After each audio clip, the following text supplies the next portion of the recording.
साथ आगामी विधानसभा चुनाव को लेकर भारतीय जनता पार्टी ने अपनी कमर कस ली है और पॉलिटिकल फीडबैक यूनिट का बीजेपी ने गठन किया है। बड़ी जानकारी इस वक्त की राजस्थान से है। राजस्थान में पॉलिटिकल फीडबैक हासिल करना मकसद है। राष्ट्रीय महासचिव कैलाश विजयवर्गीय को कमान सौंपी गई है और केंद्रीय गृह मंत्री अमित शाह के करीबी है कैलाश विजयवर्गीय। इस वक्त की बड़ी जानकारी राजस्थान से है।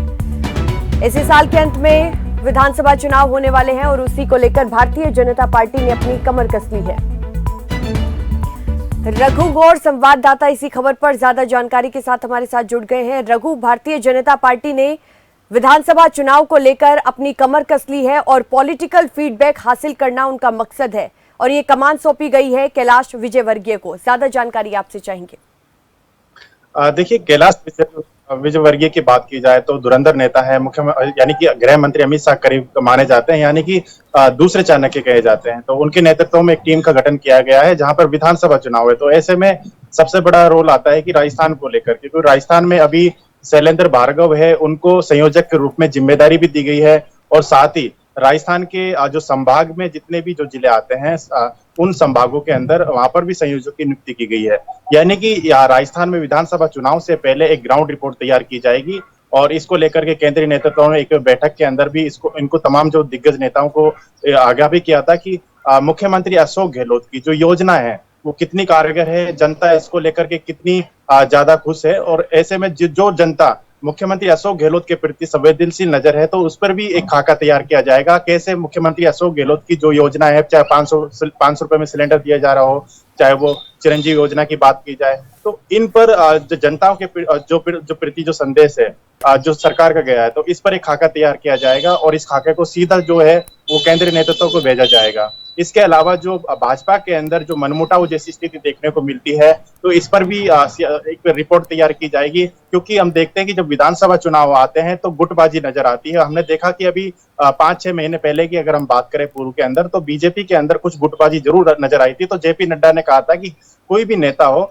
तो ऐसे में हम का भाव रखे, यानी कि मैं का भाव नहीं रखे। इसी को लेकर के अब केंद्रीय नेतृत्व चाहता है कि बीजेपी के अंदर किसी प्रकार की जो मंशा है, चाहे वो नेताओं में, तो उसको साफ तौर पे अपने जो यहाँ के जो वरिष्ठ नेता, स्थानीय नेता है, तो उनसे संपर्क करे। जो सीधी आवाज है वो केंद्रीय नेतृत्व को जाएगी। और इसके अलावा राजस्थान के अंदर हमने देखा कि अभी जो बीटीपी पार्टी की बात करें, आम आदमी पार्टी की बात करें, चाहे आरएलपी की बात करें, यानी ऐसे जो तीसरा मोर्चा राजस्थान के अंदर तैयार हो चुका है। तो इसी मोर्चे को जो जहां पर इन सभाओं के अंदर जो भी यहाँ पर जो लोग आ रहे हैं वो कितना उनका प्रभाव है और कौन सी जाति के ज्यादा समूह के लोग एकत्रित हो रहे हैं, तो इस पर भी नजर बनाई हुई है बीजेपी और लगातार इस पर भी एक रिपोर्ट मांगी जा रही है। और सचिन पायलट के ऊपर भी नजर रहेगी, क्योंकि सचिन पायलट ने अभी जो सीएम गहलोत के जो खिलाफ जिस तरीके से उन्होंने मोर्चा खोला था, उन्होंने कहा था कि मैं युवाओं के साथ समझौता नहीं करूंगा। अभी उनका स्पष्ट बयान नहीं आया है। अभी सचिन पायलट को लेकर के बीजेपी निगाह बनाई हुई है कि अगर यहाँ पे पार्टी भी बनाते हैं तो किन वोटरों की नजर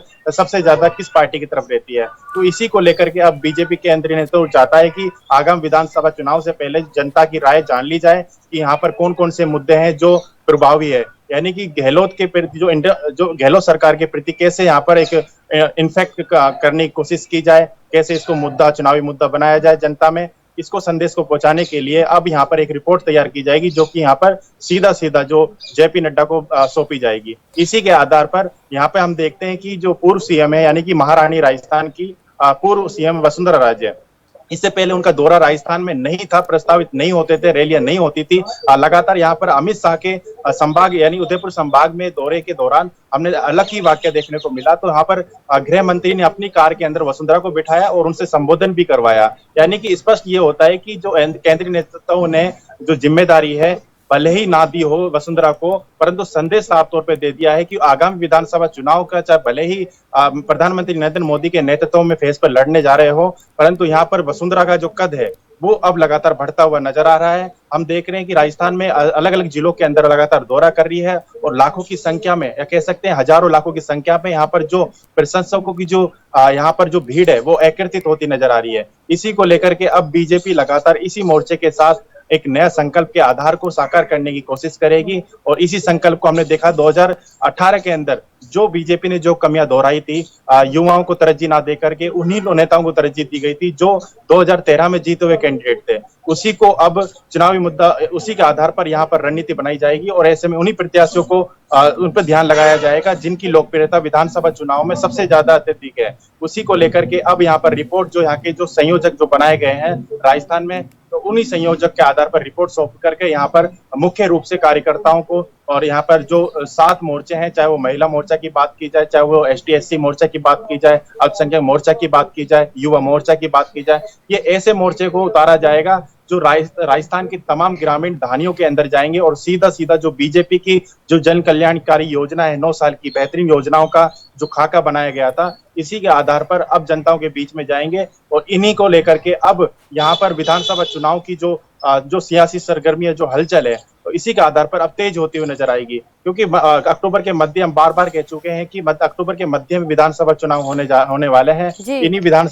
इन्हीं विधानसभा के चुनाव को देखते हुए बीजेपी चाहती है कि जो कांग्रेस ने कि यहाँ पर जो लोग कहते हैं कि अलग अलग तरीके की प्रतिक्रिया आती है कि कांग्रेस की यहाँ पर इनकम्बेंसी है, तो इसी को अब एंटी इनकम्बेंसी बनाने के जो फिराक में है बीजेपी, अब इसका काम करेगी। और लगातार हम देखते हैं कि राजस्थान में कुछ ऐसी कमियां रही है जहां पर बीजेपी के जो मुद्दे हैं हावी नहीं रहे हैं, तो चाहे वो उत्तर भारत की बात करें, क्योंकि जो बीजेपी है इस समय हिंदुत्व के मुद्दे पर ज्यादा, एजेंडे पर ज्यादा अग्रसित। तो भारतीय जनता पार्टी ने अपनी कमर कस ली है। इसी साल के अंत में विधानसभा चुनाव होने वाले हैं। रघु गौर, आपका बहुत शुक्रिया तमाम जानकारी देने के लिए। केंद्रीय गृह मंत्री अमित शाह के करीबी है विजय वर्गीय, इस वक्त की बड़ी जानकारी और आगामी विधानसभा चुनाव को लेकर भारतीय जनता पार्टी ने अपनी कमर कस ली है।